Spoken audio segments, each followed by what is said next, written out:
प्रिय विद्यार्थियों,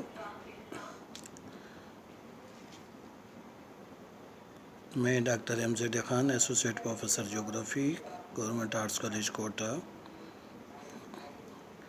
विश्वविद्यालय कोटा के सिलेबस के अनुसार बीए पार्ट थर्ड ज्योग्राफी के second paper geography of India या भारत के भूगोल के हम पिछले वीडियो लेक्चर में भारत की विभिन्नता में एकता या कहें इंडिया की unity with in diversities chapter के बारे में बात कर रहे थे।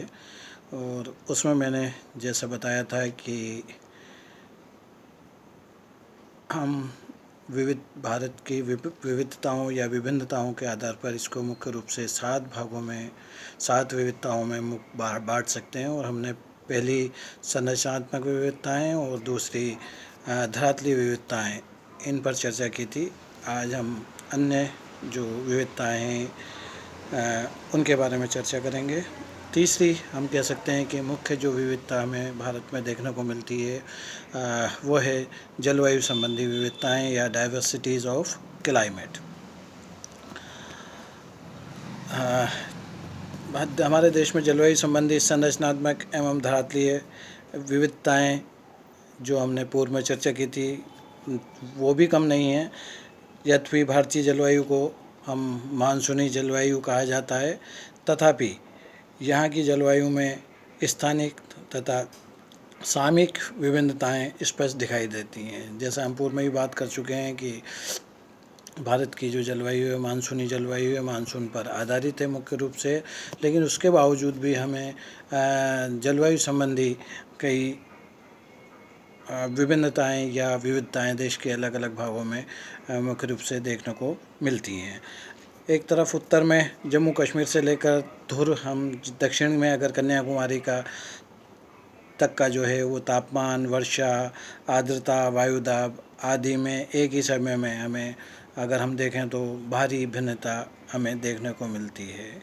जहाँ एक और उत्तर पूर्व में सर्वाधिक वर्षा वाला क्षेत्र है, तो दक्षिण उत्तर पश्चिम में थार का मरुस्थल है जहाँ पर बहुत कम वर्षा होती है। इसी प्रकार अगर हम उत्तर के गगनचुंबी हिमालय पर्वत की बात करें तो वहाँ की जलवायु दशाएं अलग देखने को मिलती हैं।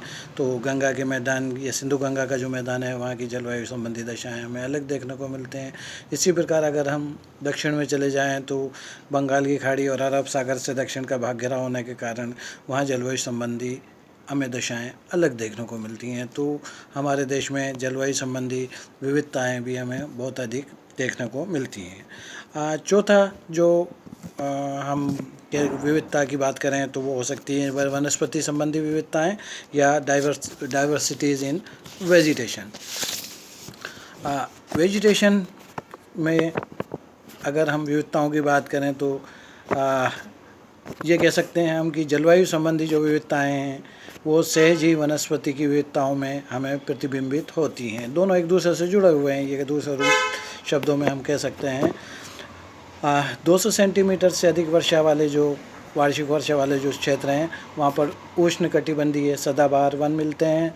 तो 100 से 200 सेंटीमीटर वार्षिक वर्षा वाले जो क्षेत्र हैं वहाँ पर उष्णकटिबंधीय हमें पर्णपाती अथवा मानसूनी वन देखने को मिलते हैं। ये एक अलग तरह की विशेषता है।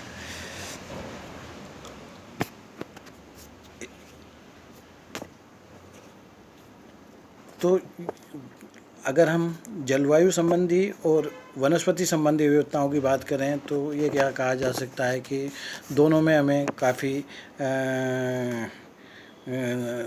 वो एक दूसरे से जुड़े होने का एक स्थिति देखने को हमें इनकी मिलती है।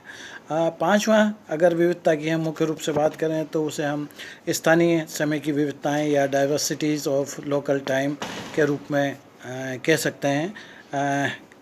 भारत का जो देशांतरीय विस्तार है वो लगभग 30 डिग्री होने के कारण स्थानीय समय की जो विविधताएं हैं वो भी हमें देखने को मिलती हैं। तो ये भी एक महत्वपूर्ण पक्ष है जो भारत के हम विविधताओं की जब हम अलग अलग क्षेत्रों में विविधता संबंधी बात करते हैं।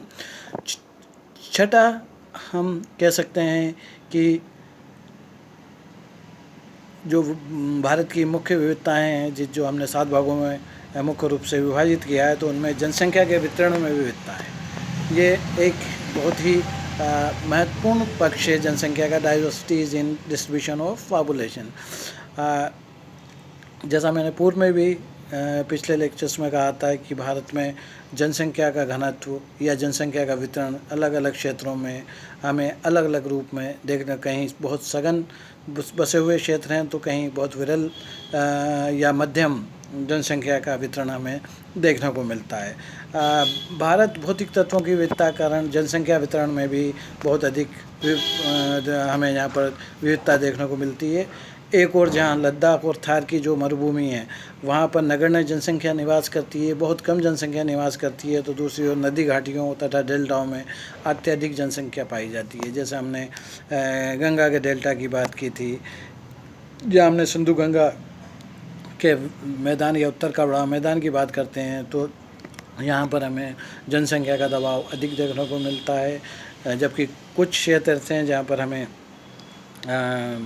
औसत स्थिति देखने को मिलती है जनसंख्या की। लेकिन कुछ, जैसा मैंने कहा कि तिब्बत और अगर थार मरुस्थल की बात करें हम, तो वहाँ पर लद्दाख वाला क्षेत्र जो है और थार की मरुभूमि में जो तिब्बत से लगा हुआ जो लद्दाख वाला जो क्षेत्र है और थार की जो मरुभूमि है, वहाँ पर हमें नगण्य जनसंख्या या बहुत कम जनसंख्या हमें देखने को मिलती है। तो ये भी एक विविधता जो है वो बहुत महत्वपूर्ण है। इस और अंतिम हम 7वीं अगर विविधता की बात करें देश की, तो वह है सामाजिक तत्वों में विविधताएं, डाइवर्सिटीज इन सोशल एलिमेंट्स। भारत के विभिन्न भागों में विभिन्न जातियां, धर्म, भाषा तथा समुदायों के लोग निवास करते हैं। ये सर्वविदित है।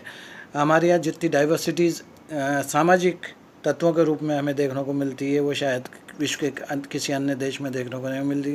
अलग अलग धर्म के लोग यहाँ पर निवास करते हैं, अलग अलग जाति के लोग निवास करते हैं, अलग अलग भाषाएं बोलने वाले हैं। एक क्षेत्र से बहुत कम दूरी के क्षेत्र में ही भाषा का परिवर्तन हमें देखने को मिलता है।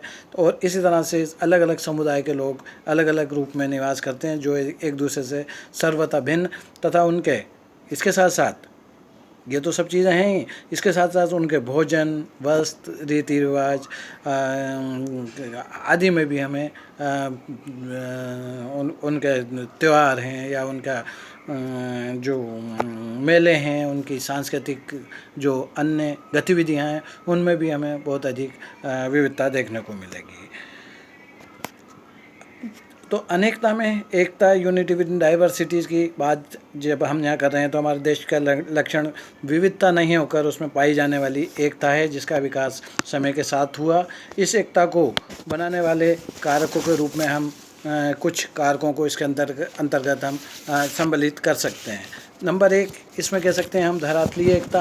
भारत के 3 प्रमुख धरातलीय खंड यथा प्रायद्वीपीय पठार, हिमालय पर्वत तथा उत्तर का विशाल मैदान एक दूसरे से अलग नहीं हैं। निर्माण की दृष्टि से ये तीनों भाग एक दूसरे से भिन्न न होकर एक दूसरे के पूरक हैं, ये कहा जा सकता है। और भारतीय उपमहाद्वीप को ये एक रूपता भी प्रदान करते हैं। तो ये धरातलीय एकता की मुख्य विशेषता है। दूसरा अगर हम कहें तो अनेकता में एकता की बात, तो मानसूनी जलवायु के रूप में हम कह सकते हैं। भारत के प्रदेशों में जलवायु में स्थानीय अंतर पाया जाता है, जिसके बावजूद संपूर्ण देश की जो जलवायु है वो मानसूनी है। इस प्रकार मानसून ने देश के समस्त विस्तार में मानव एवं प्रकृति के मध्य होने वाली पारस्परिक जो क्रिया है उसमें बहुत अंश तक समरूपता लाने के लिए एक आधार प्रदान किया है, ये हम एक तरह से कह सकते हैं। तीसरा जो हम अनेकता में एकता की बात कर सकते हैं वो है सांस्कृतिक एवं सामाजिक गुण। सांस्कृतिक एवं सामाजिक गुणों के निरंतर आदान प्रदान ने सांस्कृतिक मिलन की एक प्रक्रिया को जन्म दिया है, जिसने प्रादेशिक वर्गों पर अपनी गहरी छाप लगाकर एकता को जन्म दिया। विभिन्न सांस्कृतिक उपदेशों में भी एकता की झलक हमें देखने को मिलती है। और चौथा हम कह सकते हैं ये अनेकता में एकता की जब हम हमारे देश की बात कर रहे हैं तो अंतः प्रादेशिक आर्थिक संपर्क की बात कर सकते हैं हम। यातायात एवं संचार व्यवस्था ने ग्रामीण समुदाय को आत्मनिर्भर होने में सहायता की है। इस प्रकार अर्थव्यवस्था की जो आवश्यकता है उन्होंने प्रादेशिक समूहों की सदियों पुरानी पृथकता को तोड़कर बड़े पैमाने पर अंतर जिला एवं अंतर्राज्यीय जो प्रवचन की स्थिति है वो उत्पन्न की है। ये जो सब हमने बात की विभिन्न कारकों की जिसने भारत में एकता को जन्म दिया, इस प्रकार भारत में विभिन्न प्रकार की विभिन्नता होने पर भी समस्त भारतीय एकता के सूत्र में बंधे हुए हैं, ये हम एक प्रकार से कह सकते हैं। अगले वीडियो लेक्चर में हम भारत की जो धरातलीय स्थिति है या रिलीफ फीचर्स हैं उनके बारे में बात करेंगे। Thank you.